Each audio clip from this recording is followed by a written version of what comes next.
نحمدہ ونصلی علی رسولہ الکریم اما بعد بسم اللہ الرحمن الرحیم اللہم صلی علی محمد وعلی آل محمد وبارک وسلم رب اشرح لی صدری ویسر لی امری واحلل عقدۃ من لسانی یفقہوا قولی واجعل لی وزیرا من اہلی آمین یا رب العالمین۔ ناظرین کرام السلام علیکم ورحمۃ اللہ وبرکاتہ۔ تعلیمات قرآن سیریز میں آپ کو خوش آمدید کہتے ہیں۔ الحمدللہ قرآن حکیم کے ایک ایک پارے کے مضامین کو ہم سمجھنے کی کوشش کر رہے ہیں ایک ایک نشست میں۔ آج انشاءاللہ 10ویں پارے کے حوالے سے گفتگو آپ کے سامنے رکھیں گے۔ ہمیشہ کی طرح سب سے پہلے آپ کے سامنے تعارف پیش خدمت ہے، اور تعارف کے حوالے سے سب سے پہلی بات قرآن کریم کے پارہ نمبر 10 کا مطالعہ انشاءاللہ آج ہم کریں گے۔ مزید بنا سورۃ الانفال رکوع نمبر 5 تا سورۃ التوبہ رکوع نمبر 11، یہ رکوع ہیں انفال اور سورۃ توبہ کے، جن کا تجزیہ اور مطالعہ آپ کے سامنے رکھا جائے گا۔ آیات کا بھی ذکر کر دیتے ہیں۔ سورۃ الانفال آیت نمبر 41 تا سورۃ التوبہ آیت نمبر 93، یہ وہ آیات ہیں ان دو صورتوں کی جو 10ویں پارے میں شامل ہیں۔ ناظرین کرام تعارف کے بعد مقاصد مطالعہ کی طرف چلتے ہیں۔ کیا مقاصد ہوتے ہیں؟ ہر مرتبہ سیم ہی ہوا کرتے لیکن دہرا لیتے ہیں۔ سب سے پہلی بات پارہ نمبر 10 کی آیات کے مضامین کا جائزہ، تاکہ پورے پارے کے جو مضامین ہیں ان کا ایک اوور ویو ہمارے سامنے آ جائے۔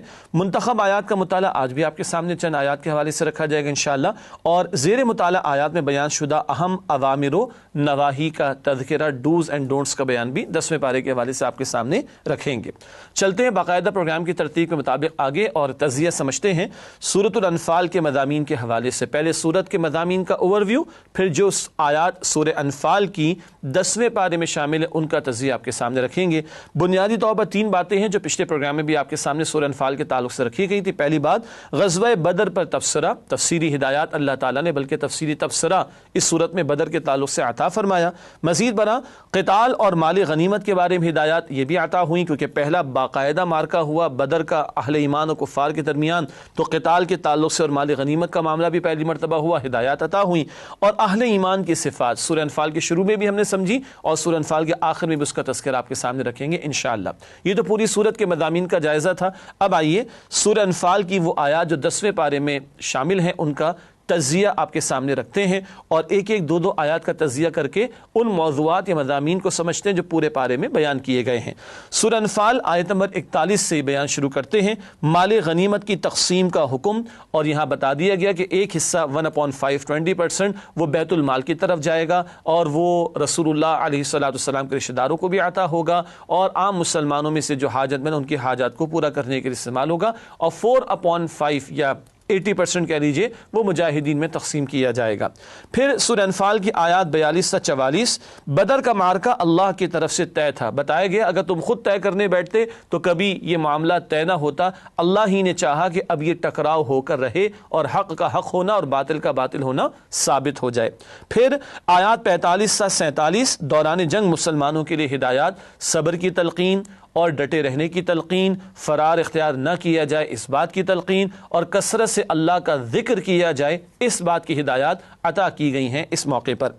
پھر آیت نمبر 48، شیطان کی دھوکہ دہی۔ شیطان بھی انسانی شکل میں مشرکین کے لشکر میں شامل تھا، مگر جب اس نے فرشتوں کا نزول دیکھا تو وہاں سے جھوٹ بول کر بھاگنے لگا، کہنے لگا میں تو اللہ کا خوف کرتا ہوں۔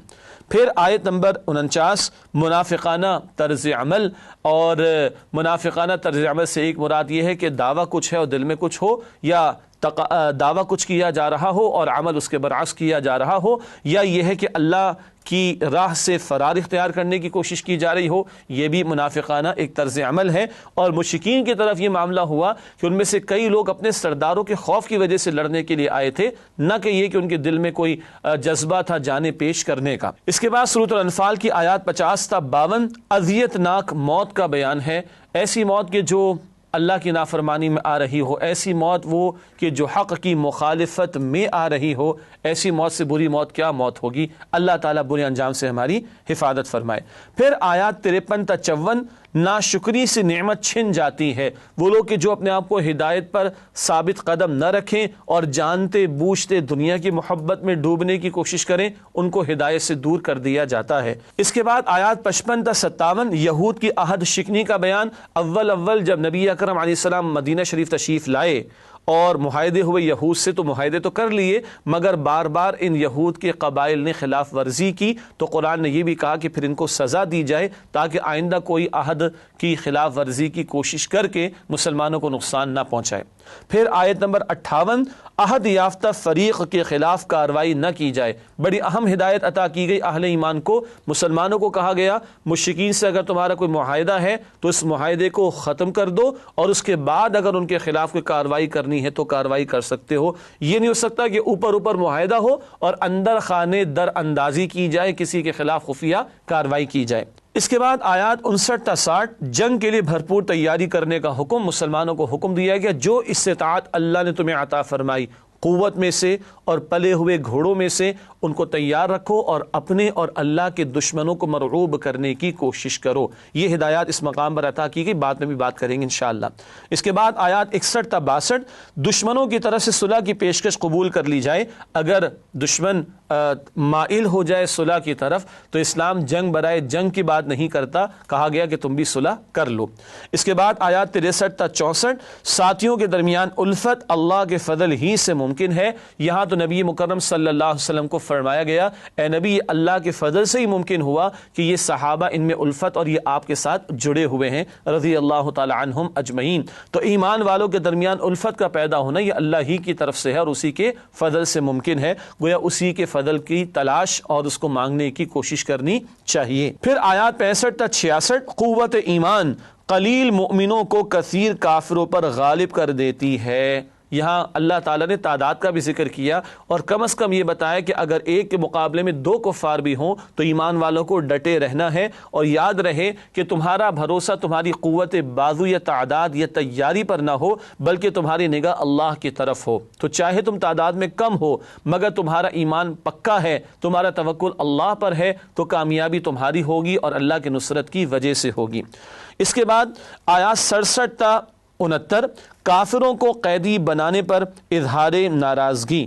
بدر کا موقع تھا، قیدی بنا لیا گیا، اس پر تفصیلی ہدایات عطا کی گئیں۔ اصولی بات یہ تھی کہ اچھی طرح جنگ کا خاتمہ ہی نہ ہوتا بلکہ ان کی قوت کا خاتمہ ہو جاتا، تب قیدی بنانے کی اجازت ہوتی۔ یہ سورہ محمد صلی اللہ علیہ وسلم میں ذکر آتا ہے 26 پارے میں، البتہ اللہ تعالیٰ نے معافی کا اعلان بھی فرمایا۔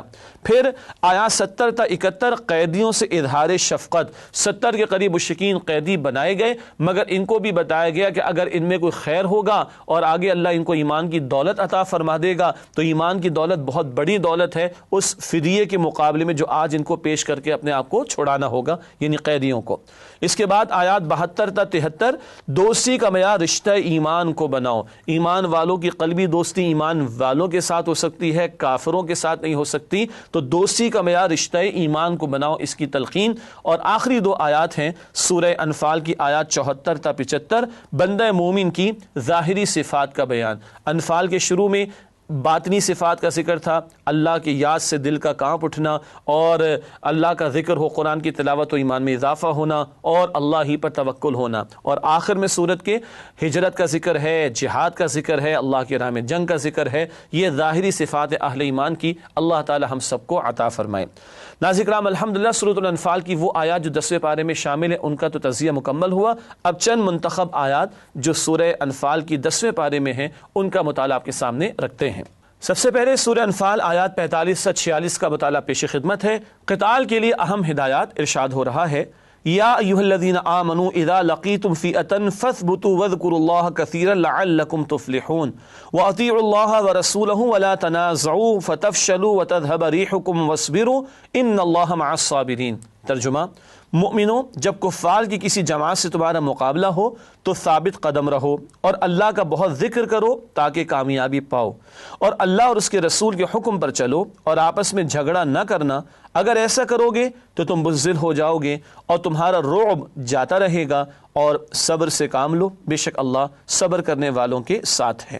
2 اہم باتیں، ثابت قدم رہنے کا ذکر آیا اور اللہ کا کثرت سے ذکر کرنے کا بیان ہوا، یعنی میدان سج گیا تو اب چھوڑنا نہیں میدان کو۔ حدیث میں ہے ساتھ ہلاک کرنے والی باتوں میں یہ بات بھی داخل ہے کہ میدان قتال کو چھوڑ کر کوئی مسلمان فرار اختیار کر لے، یہ بخاری شریف کی روایت ہے۔ تو ثابت قدم رہنا، اور ہاں اللہ کا ذکر کثرت سے کرنا۔ کیوں؟ اللہ کے ساتھ تعلق مضبوط ہوگا تو اللہ کی نصرت تمہارے شامل حال ہوگی، تب تمہیں کامیابی عطا ہوگی۔ یہ ہے اصل بات اہل ایمان کے لیے۔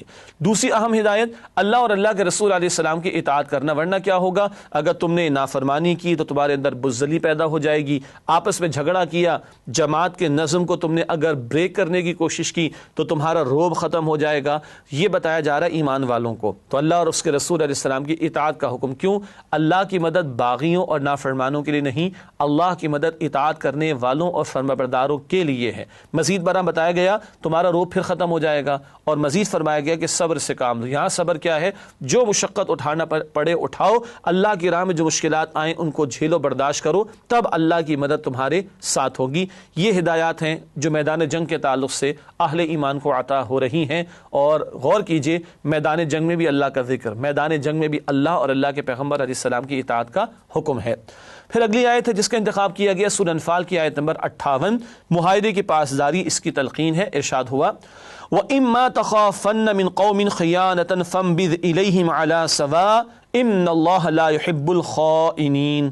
ترجمہ، اور اگر تم کو کسی قوم سے خیانت کا اندیشہ ہو تو ان کا عہد انہی کی طرف پھینک دو، یعنی معاہدہ توڑ دو اور برابر کا جواب دو۔ کچھ شک نہیں کہ اللہ خیانت کرنے والوں کو پسند نہیں کرتا۔ یہ آیت نمبر 58 کا ترجمہ ہے۔ ایمان والوں کو بتایا جا رہا ہے اگر کسی سے معاہدہ ہے تو معاہدے کی پاسداری اہم بات ہے، اس کے خلاف کوئی اقدام نہ کرنا، اور کسی قوم کے خلاف اقدام کرنا ہو البتہ اس سے معاہدہ ہے تو معاہدہ پہلے توڑو، علل اعلان ختم کرو، اس کے بعد جو چاہو ان کے خلاف اقدام کر سکتے ہو۔ جنگ کے لیے بھی اور دشمن کے خلاف اقدام کے لیے بھی ہمارا دین اس قدر قیمتی ہدایات عطا فرماتا ہے۔ یہ اسلام کی خوبصورت تعلیمات۔ اس کے بعد ایک اور اہم آیت سورہ انفال کی آیت نمبر 60، قتال کے لیے تیاری، اس کا حکم عطا ہو رہا ہے۔ ارشاد ہوا وَأَعِدُّوا لَهُم مَّا اسْتَطَعْتُم مِّن قُوَّةٍ وَمِن رِّبَاطِ الْخَيْلِ تُرْهِبُونَ بِهِ عَدُوَّ اللَّهِ وَعَدُوَّكُمْ وَآخَرِينَ مِن دُونِهِمْ لَا تَعْلَمُونَهُمْ اللَّهُ يَعْلَمُهُمْ۔ ترجمہ، اور جہاں تک ہو سکے تم زیادہ سے زیادہ طاقت اور تیار بندھے رہنے والے گھوڑے ان کفار کے مقابلے کے لیے مہیا رکھو، تاکہ اس کے ذریعے اللہ کے دشمنوں اور اپنے دشمنوں کو خوف زدہ رکھ سکو، اور ان کے سوا اور لوگوں کو بھی جنہیں تم نہیں جانتے، اور اللہ جانتا ہے۔ یہ ہے بڑا پیارا حکم، بڑا قیمتی حکم جنگ کی تیاری کے اعتبار سے۔ دو باتیں آئیں، قوت میں سے جو ہو، زیادہ سے زیادہ طاقت میں سے جو میسر آئے اس کی تیاری کرو، اور پلے ہوئے گھوڑوں میں سے۔ گھوڑے اب بھی دنیا کے بعض علاقوں میں اور افواج میں کچھ مقامات پر استعمال کیے جاتے ہیں۔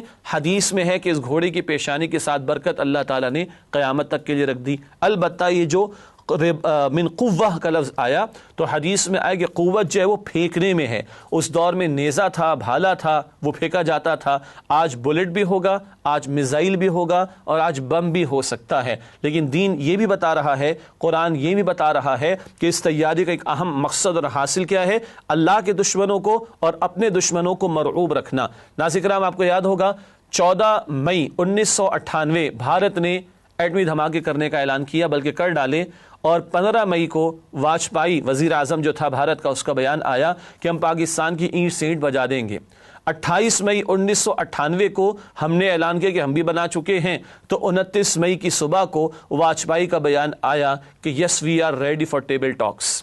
یہ ہے اس ڈیٹرنٹ جو اللہ نے آج چھپڑ پھاڑ کر اس ساری امت مسلمہ میں سے پاکستان کو عطا فرمایا، کہ یہ ڈیٹرنٹ بڑی نعمت ہے اللہ سبحانہ و تعالیٰ کی، محض جنگ کے لیے ہی نہیں بلکہ اپنے دشمنوں کو مرعوب رکھنے کے لیے بھی یہ ڈیٹرنٹ اور یہ تیاری تمہارے پاس ہونی چاہیے۔ اور آج چھپڑ پھاڑ کر اللہ نے جو قوت ہمیں عطا فرمائی، یہ گویا کہ امت مسلمہ کے بہاف پر امت کی امانت ہمارے پاس ہے۔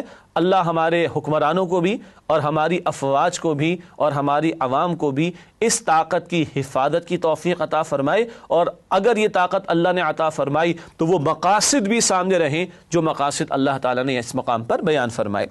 اس کے بعد اگلی اور آخری آیت جس کا انتخاب کیا گیا وہ سورہ انفال کی آیت نمبر 74 ہے۔ سچے اہل ایمان کون؟ ان کی ظاہری دکھائی دینے والی صفات کا بیان آ رہا ہے۔ ارشاد ہوا والذین آمنوا وہاجروا وجاہدوا فی سبیل اللہ والذین آووا ونصروا اولئک هم المؤمنون حقا لهم مغفرۃ ورزق کریم۔ ترجمہ، اور جو لوگ ایمان لائے اور انہوں نے ہجرت کی اور اللہ کی راہ میں جہاد کیا، اور جنہوں نے ہجرت کرنے والوں کو جگہ دی اور ان کی مدد کی، یہی لوگ پکے مومن ہیں، ان کے لیے اللہ کے ہاں مغفرت اور رزق کریم ہے۔ اللہ تعالی ہمیں ان لوگوں میں شامل فرمائے۔ ایمان صرف قول ہی کا نام نہیں، اقرار ہی کر لینے کا نام نہیں، وہ تصدیق قلبی کا نام بھی ہے۔ اقرار باللسان بھی ضروری اور تصدیق بالقلب بھی لازمی، اور جب دل میں ایمان واقعتاً ہو، تصدیق والا ایمان، تو پھر عمل ثبوت پیش کرتا ہے۔ کبھی اللہ کی راہ میں ہجرت کا موقع بھی آئے گا، کبھی جہاد کا موقع بھی آئے گا۔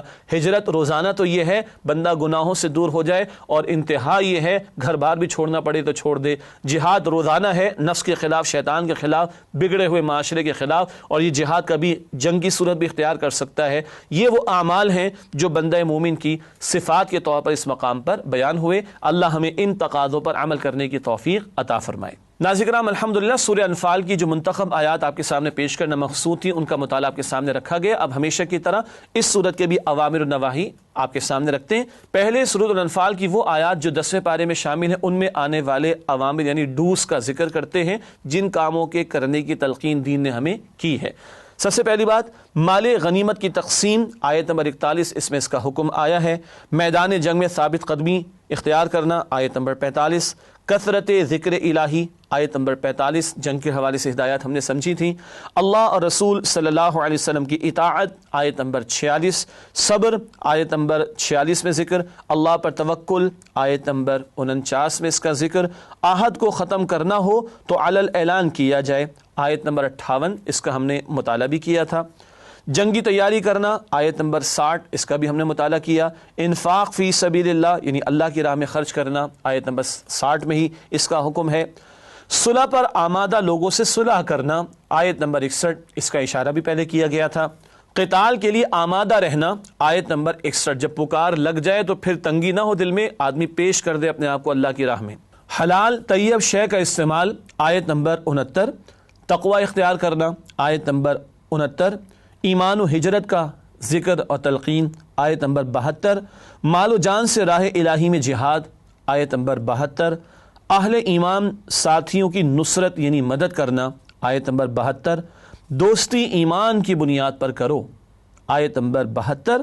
رحمی رشتوں کی پاسداری، آیت نمبر 75۔ رحمی رشتوں کے حقوق ادا کرنے کی تلقین کی گئی۔ ناظرین کرام، اس کے بعد چلتے ہیں سورہ انفال کی وہ آیات جو 10ویں پارے میں شامل ہیں، اور ان میں آنے والے نواہی یعنی ڈونٹس کا بیان۔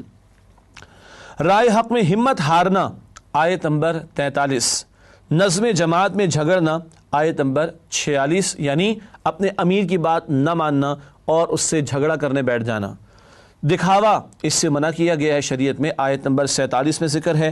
اللہ کے راستے سے روکنا، آیت نمبر 47۔ شیطانی فریب میں آ کر برائی کو اچھا سمجھنا، آیت نمبر 48۔ بڑے شوگر کوٹڈ انداز میں برائی کو بڑا خوشنما بنا کر شیطان پیش کرتا ہے، اس سے بچنے کی تلقین ہے۔ آیات الہی کا انکار، آیت نمبر 52۔ ہدایت کی نعمت سے دور ہونا، آیت نمبر 53۔ عہد کو توڑنا، آیت نمبر 56۔ خیانت، آیت نمبر 62 میں ذکر ہے، اسے بھی روکا گیا ہے دین میں۔ دنیا کا طالب ہونا، آیت نمبر 67 میں اس کا ذکر آیا۔ ناظرین کرام، الحمدللہ سورۃ الانفال میں آنے والے اوامر اور نواہی کا بیان بھی مکمل ہوا۔ اس کے بعد سورہ توبہ کا آغاز کریں گے، البتہ ہمیشہ کی طرح گزشتہ سورت اور اب مزید جو اگلی سورت کا آغاز ہو رہا ہے، ان کا ربط بھی آپ کے سامنے پیش کرتے ہیں۔ ربط سورت کے حوالے سے دو باتیں نوٹ فرمائیے گا۔ پہلی بات، سورۃ الانفال میں مشرکین مکہ کے لیے عذاب کی پہلی قسط غزوہ بدر کا بیان تھا۔ یہ پہلی قسط تھی مشرکین کے لیے، 70 مشرک قتل ہوئے، 70 قیدی بنائے گئے۔ بدر کا بیان انفال میں تھا۔ سورۃ التوبہ میں مشرکین عرب کے لیے حتمی سزا اور سرزمین عرب پر غلبہ دین کا ذکر ہے۔ دو باتیں ہیں، مشرکین عرب کے لیے حتمی سزا بیان کی جا رہی ہے، 4 مہینے کی مہلت دی جائے گی، پھر بھی حق قبول نہیں کریں گے، ان کی گردنیں اڑانے کا حکم۔ یہ بڑی سخت اور بھاری بات اس مقام پر سورہ توبہ میں بیان ہوئی۔ اور نمبر 2، سرزمین عرب پر اللہ کے دین کا غلبہ ہوگا۔ بدر سے جو محنت شروع ہوئی قتال کی، اب اس کا مقصد پائے تکمیل کو پہنچے گا، اللہ کے دین کا غلبہ۔ یہ بیان سورہ توبہ میں آئے گا انشاءاللہ تعالی۔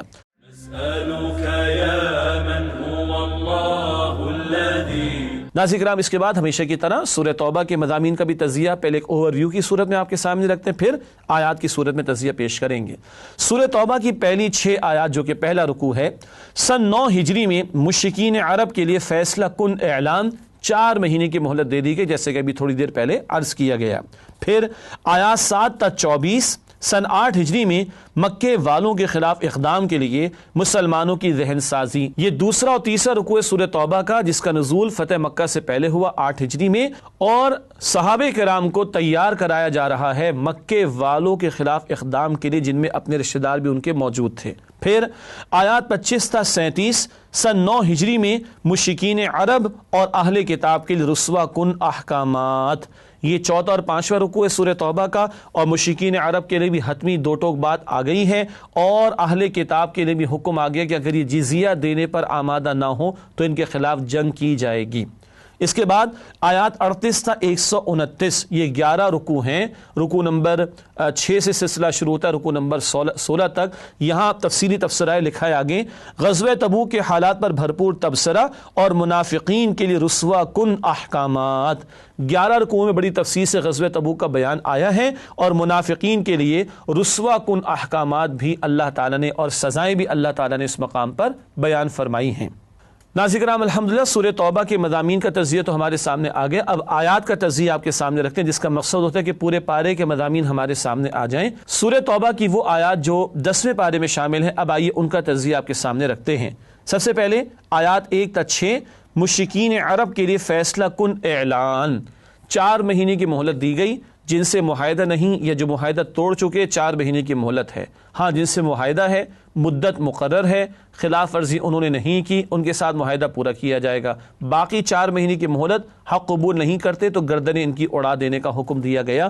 یہ بڑی سخت سزا ہے جو ایسی قوم کے لیے ہوتی ہے کہ جس کے درمیان پیغمبر کو بھیج دیا جائے اور پیغمبر کی بات کو رد کر دیں تو بالآخر اللہ کی طرف سے عذاب استیصال، مٹا دینے والا عذاب آتا ہے۔ البتہ عظیم اکثریت نے قبول کر لیا تو کوئی ایسا بڑا میسیکر نہ ہوا کہ ان کو بڑے پیمانے پر قتل کرنے کی ضرورت پیش آئی ہو۔ پھر آیات 7 تا 15، حق و باطل میں صلح نہیں ہو سکتی، گڈوڈ بھی نہیں ہو سکتا، حق و باطل کا معاملہ، صلح بھی نہیں ہو سکتی۔ یہ ایمان والوں کو ابھارا جا رہا ہے مشرکین کے خلاف اقدام کے لیے۔ فتح مکہ سے پہلے ان آیات کا نزول ہوا۔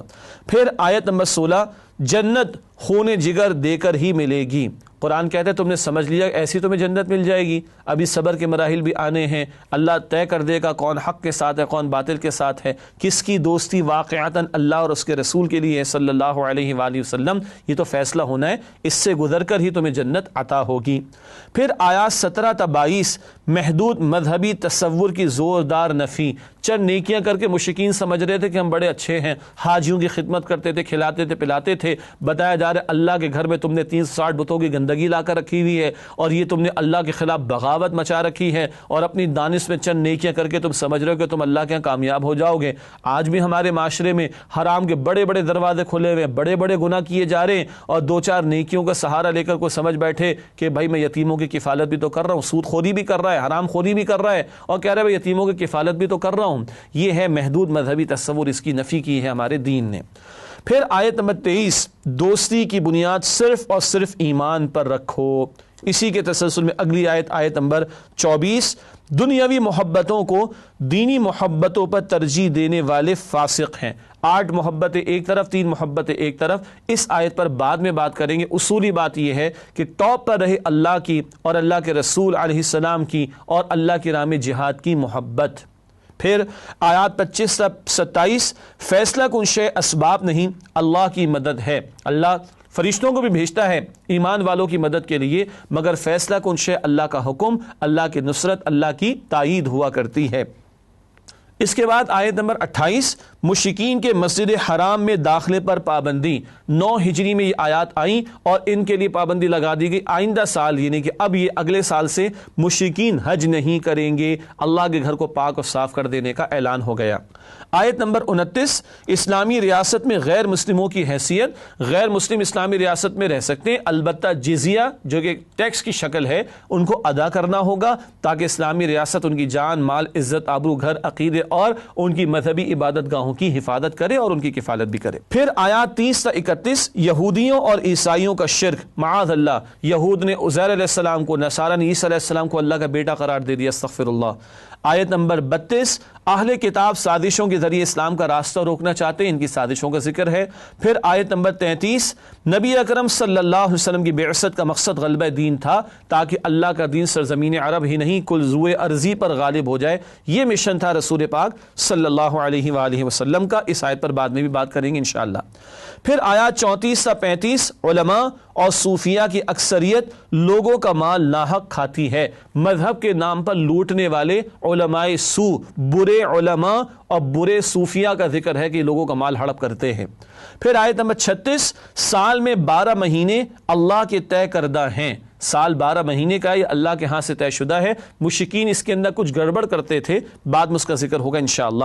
آیت نمبر 37، نسی کا قاعدہ حرام ہے، یہی ہے کہ وہ حرمت والے مہینوں کو آگے پیچھے اپنی مرضی سے، اپنی سہولت سے کر دیا کرتے تھے، اس کو نسی کہا جاتا ہے، بتایا گیا یہ حرمت والے مہینوں کو آگے پیچھے کرنا حرام۔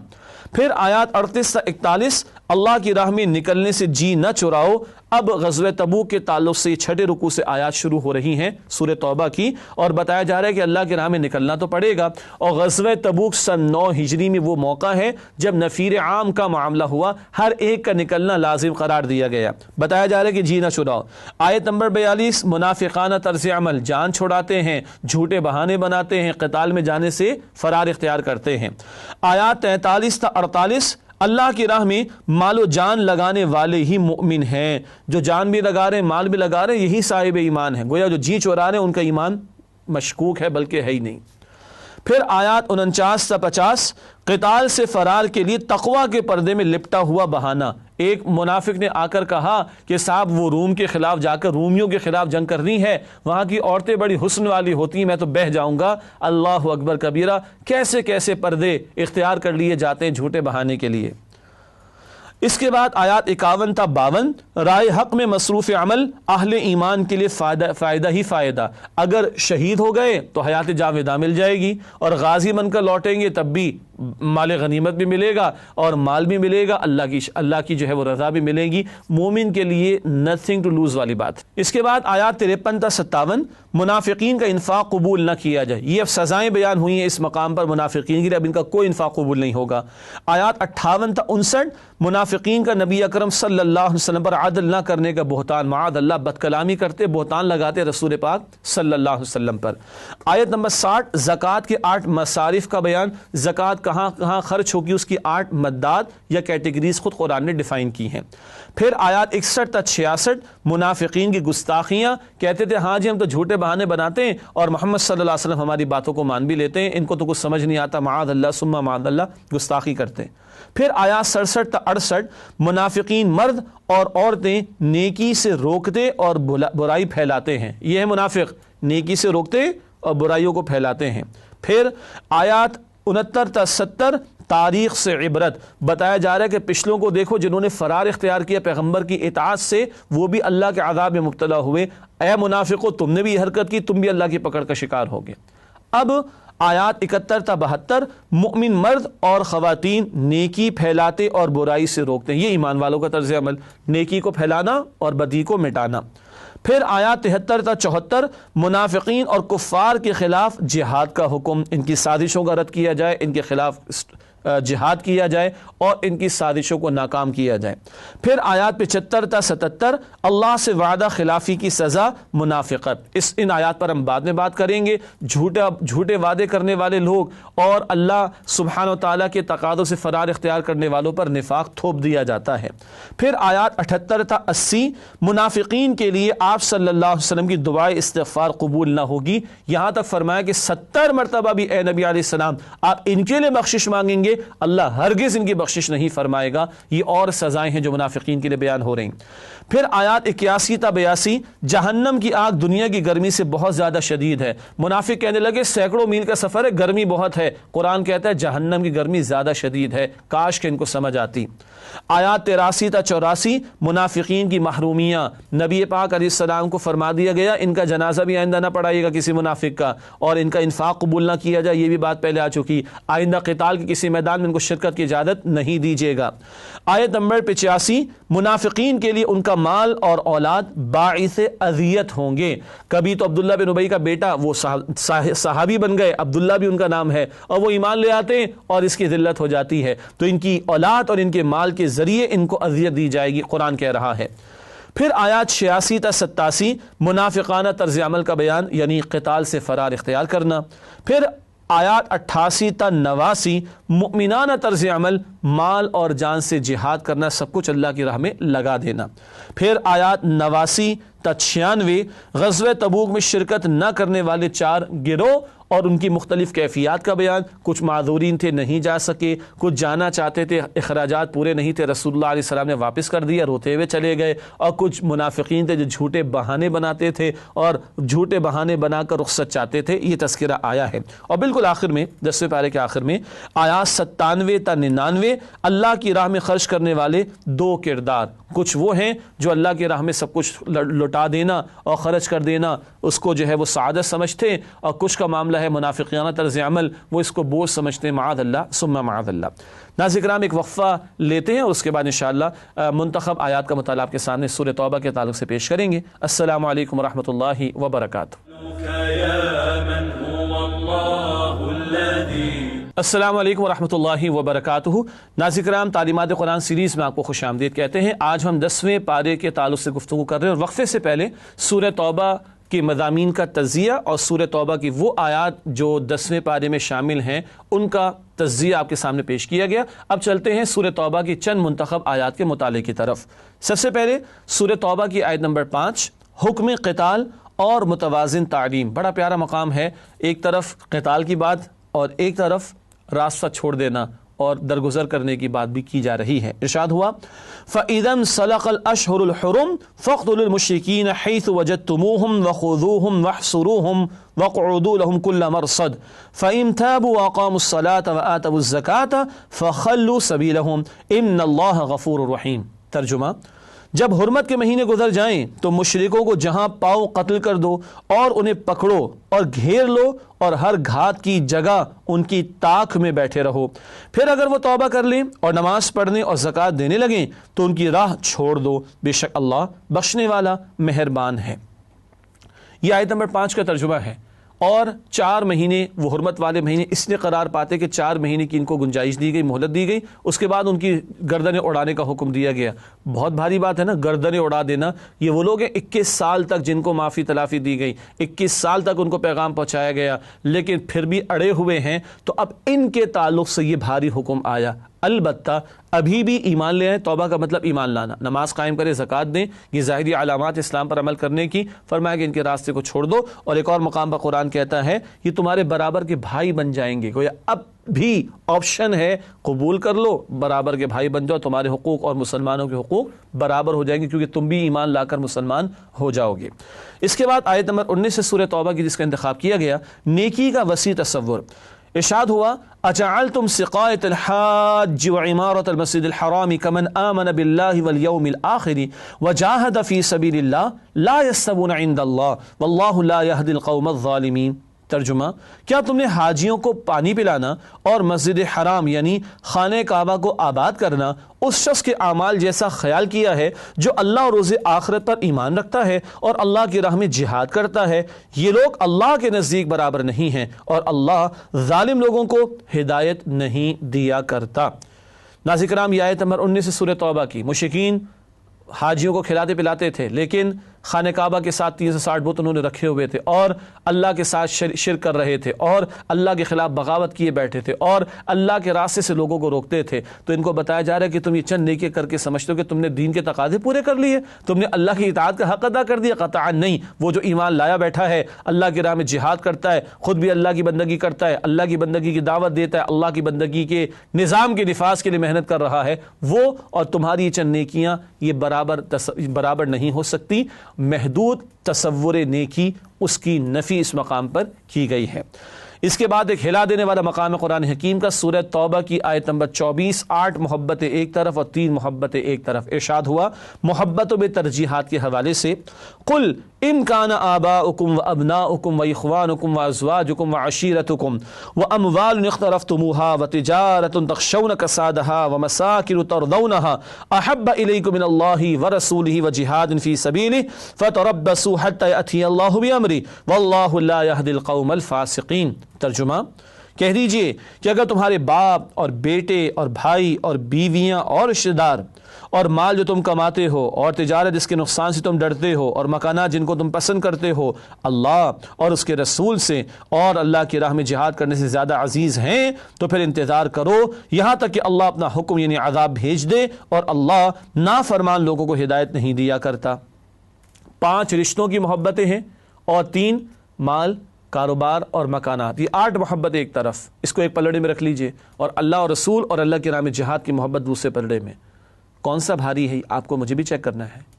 اگر یہ دنیاوی رشتے اور مال و اسباب کی محبت والا پلڑا بھاری ہے تو جاؤ انتظار کرو، موت آ جائے یا عذاب کا فیصلہ آ جائے، پھر ایسے فاسقوں کو اللہ ہدایت نہیں دیتا۔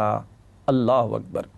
ہم بھی اس ترازو کو اپنے باطن میں قائم کر کے دیکھیں کون سا پلڑا بھاری، اور یاد رہے اللہ کی محبت کسی کے ماتھے پہ نہیں لکھی ہوگی، رسول اللہ علیہ السلام کی محبت کا سرٹیفکیٹ کوئی گلے میں نہیں لٹکا ہوگا، یہ جہاد کا عمل، اللہ کا بندہ بننے کے لیے محنت یعنی جہاد، اللہ کے دین کی دعوت پیش کرنے کے لیے محنت یعنی جہاد، اللہ کے دین کی سربلندی کے لیے محنت یعنی جہاد، یہ مستقل عمل بتائے گا کہ یہ اللہ اور رسول علیہ السلام سے محبت کرنے والا اور ان کی ماننے والا ہے۔ اس کے بعد اگلی آیت ہے سورہ توبہ کی آیت نمبر 33، نبی اکرم صلی اللہ علیہ وسلم کا انقلابی مشن غلبہ دین۔ ارشاد ہوا هو الذی ارسل رسولہ بالہدی ودین الحق لیظہرہ علی الدین کلہ ولو کرہ المشرکون۔ ترجمہ، وہی ہے اللہ جس نے بھیجا اپنے رسول صلی اللہ علیہ وسلم کو ہدایت اور دین حق دے کر تاکہ وہ اس دین کو کل نظام زندگی پر غالب کر دے، خواہ مشرکوں کو کتنا ہی ناگوار گزرے۔ ہدایت سے مراد قرآن حکیم ہے اور دین حق سے مراد دین اسلام ہے۔ اللہ رب العالمین نے دین نبی مکرم علیہ السلام کو عطا فرمایا، کیوں؟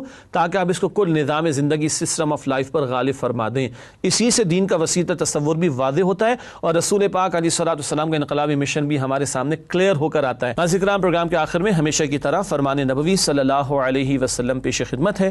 جس نے علم کو غیر اللہ کے لیے سیکھا یا وہ اس علم کے ذریعے اللہ کی رضا کے بجائے کچھ اور حاصل کرنا چاہتا ہے تو ایسا شخص اپنا ٹھکانہ جہنم میں بنا لے۔ جامع ترمذی کی روایت ہے، اللہ میں جہنم سے بچائے اور علم نافع عطا فرمائے اور اخلاص عطا فرمائے۔ ناظرین کرام، اسی کے ساتھ اجازت چاہیں گے اور اگلے پروگرام انشاءاللہ آپ سے ملاقات کرتے ہیں۔ وآخر دعوانا ان الحمدللہ رب العالمین، والسلام علیکم ورحمۃ اللہ وبرکاتہ۔